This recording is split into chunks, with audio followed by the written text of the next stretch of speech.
everything you put in your body becomes a part of you to some extent. And so that means it's very important to think about things like quality and purity when you're thinking of consuming anything. Now, this sort of topic is very, very common when we're dealing with food. In the marketplace, you see things like cage-free, grass-fed, antibiotics-free potentially.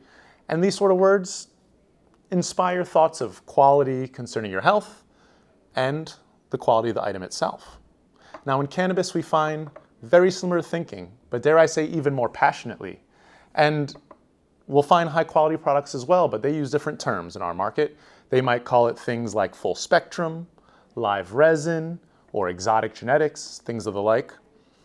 And these terms also inspire ideas of high-quality plants being well taken care of and producing very smelly and sticky sort of extracts. But I can tell you, none of these terms have any legal definitions.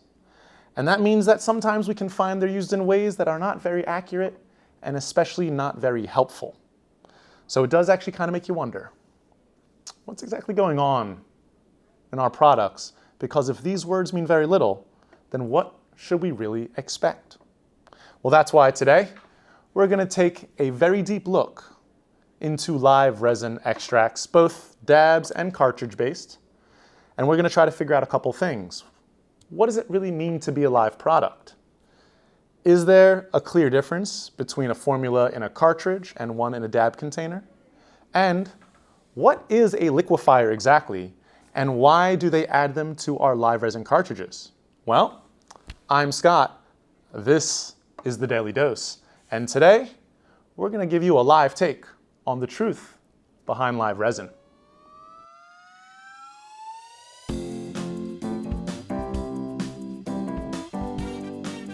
Thank you for joining me today, everybody. Appreciate your time, and consider liking, sharing, and subscribing if you like information like this. Now, today we're going to begin with just a little bit of sciencey science, my friends.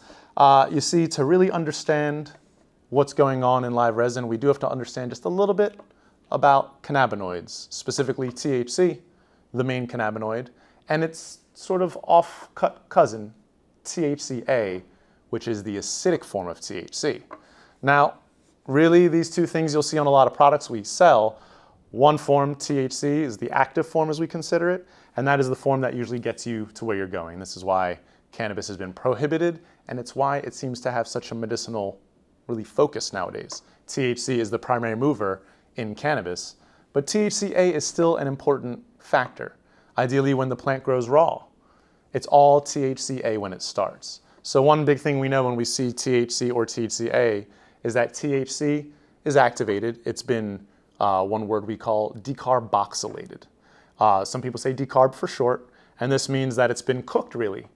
THCA is the raw form, and when you cook it, it will decarb into THC, which is really what we're looking for most of the time. But some products will have more of one than the other, and for any sort of nerds out there who look at the back labs, you've probably noticed sometimes you see more of one, equal parts, or a weird ratio of the two. Now, decarbing happens on its own, but heat is usually the main factor in decarboxylation. And again, the main difference between the two, besides the molecular chain, is THC is active. It really does a lot in the human brain and body. THCA is more like a vitamin, kind of gives you anti-spasm, anti-cancer effects, but it's not going to get you a head full traditionally. Now, there's one other interesting factoid about these, and that is that THCA, the acidic sort of raw form, crystallizes on its own. That's how we get sand and diamonds and things like that. But THC does not. It kind of stays more so runny. And that will come important later on in the show. But right now, the reason that's important is because it's on the back of most products. You're going to see it in the lab analysis specifically. And that means we can infer whether or not a product has been heated or processed more than another one, depending on how much THC it has versus THCA. You'll find in a lot of your flour, it's pretty much all THC most of the time. But don't fret. Some of you out there might be like, oh, but I don't want THCA. It doesn't do the right things. Well, whenever you heat an item, whenever you use a vaporizer, as soon as you get really above like 220, somewhere around in that ballpark in Fahrenheit, you will decarboxylate THCA and you will get what you're looking for primarily. So don't worry about it. It's more so just for the science backing. But that brings us right around to liquid live resin.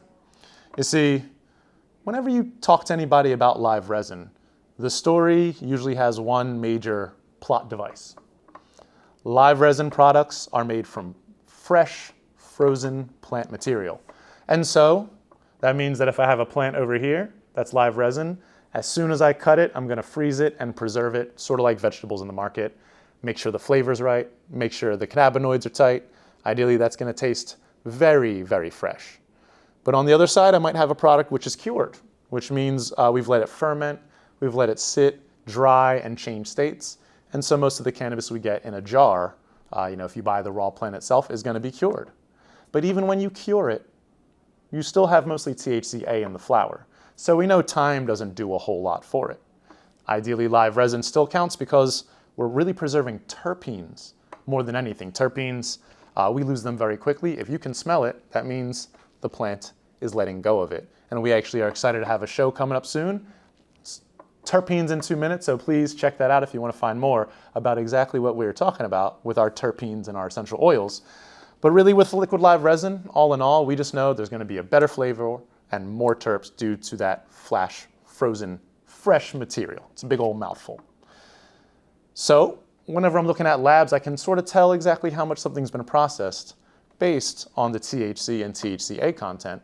And when I see a live resin product, now I should technically see a lot of the raw THCA, right? It's been flash frozen, it's been unheated, so I would expect to see a whole lot more acidic THC than anything else. Now, some of you may have turned your containers around to see if this works out, for those of you who really have been paying attention. And that means that sometimes you'll see products that don't quite live up to the science. I've had cartridges where you look at the back and you see way more THC than THCA. And that doesn't really make a whole lot of sense if live resin is always frozen. Why is it that I have a heated and treated processed form of THC when technically I should have all acidic form? And it does kind of make you wonder. And that's why we're here today, because there is a big difference in the way that grower processors have to create these products, and it is a purposeful strategy they use to make sure that a cartridge can work versus a dab container, which is a whole different thought process. And the whole focus is THC and THCA, as you can tell, because when I have a dab container, it's a self-serve thing. I can use, like we have behind me, a lovely dab rig. I can select the size of my dose and drop it in at whatever temperature I'm grilling at. But when I have a vape cart, I don't have nearly as much option. A couple different heats, depending on what kind of pen you have, and obviously the size of the dose taken from you actually just breathing in. So there's not going to be nearly as much technique. I can't really decide on much more factors. And the biggest thing is that I can't really deal with solids in a vape cart. You see, a lot of the times when you buy things in a dab container in a self-serve concentrate, the texture might be sugar, saucy, it might be a little harder like a diamond, or semi-soft like butter or batter we talked about in previous episodes. And so this means I can always deal with it just with a different texture. But in a vape cart, it has to be liquid. Because if it's a solid, you're not really gonna get any vapor from it, right? You have to really cook it down to a liquid state and then vaporize it. This can jam up a cartridge. This can make it run a lot poorer. This can make it seem like it's broken sometimes. And grower processors know this already. So to start off, when I first heard live resin, I heard an amazing thing. I heard that you were gonna get a vial, like imagine this being full of live resin, comes straight out of the extractor, 100% pure, high quality, gorgeous material. But technically, if I put this raw THCA into a vaporizer, it's gonna crystallize, right? Because it has that habit naturally. Think of sort of honey at home at the bottom of the jar, turns into sugar, and we can't have that happen in a vape cart. So if that started to happen here, it would cause problems for all of us. A lot of returns happen when that seems to be the case. So instead, grower processors think, well, how do I make sure it's gonna keep running when it's room temp? How am I gonna make sure you only have to go from liquid to vapor? A lot less heat required for that. You don't have to melt solids or anything. And honestly, I can tell you what I imagined, being the nerd I obviously am, is you probably like heated just this bottom corner a little bit, converted some of that over to THC, and then just poured it into a jar, and that's my vape cartridge, right? A little bit of THC, some THCA, and a whole lot of terpenes for flavor. But honestly, just think about it. if you were at home cooking something on the stove, can you just heat the bottom of a liquid mixture? Can you only boil the bottom of a soup or a crock pot? Not really, right? When you heat one corner, thermodynamics happens, heat rises, cold falls, and the whole thing starts to sort of circulate and heat together. You might have a hot spot here and there, but overall, it's going to be an entire unit heating at once. And so when they're making live resin, and I imagine they were just cooking a little bit of it, it really doesn't make any sense. I mean, as a producer, you couldn't just cook 1/3 of a vial. You would lose all those terpenes that you froze the plant material to preserve. So what really happens when they're trying to create a live resin cartridge and keep everything at a liquid state? Well, my friends, they use something they call a liquefier, an additive technically, by definition. It is not what the plant extracted directly in the moment. It's actually something that is added during processing to make sure that your vape cartridge works as it should. And so oftentimes, if you look at a dab container, you're going to see great terpenes and a lot of THCA because you can self-serve it. You don't have to worry about anything getting jammed. But when you get a liquid live resin cartridge and you look at the back of it, you're going to see different ratios, 40 and 20, 70 and 10, sometimes just all THC only. And it makes you wonder, well, how is it live resin if you've cooked all the THC? And what we found, and it was actually Curaleaf, they released, what was it called there?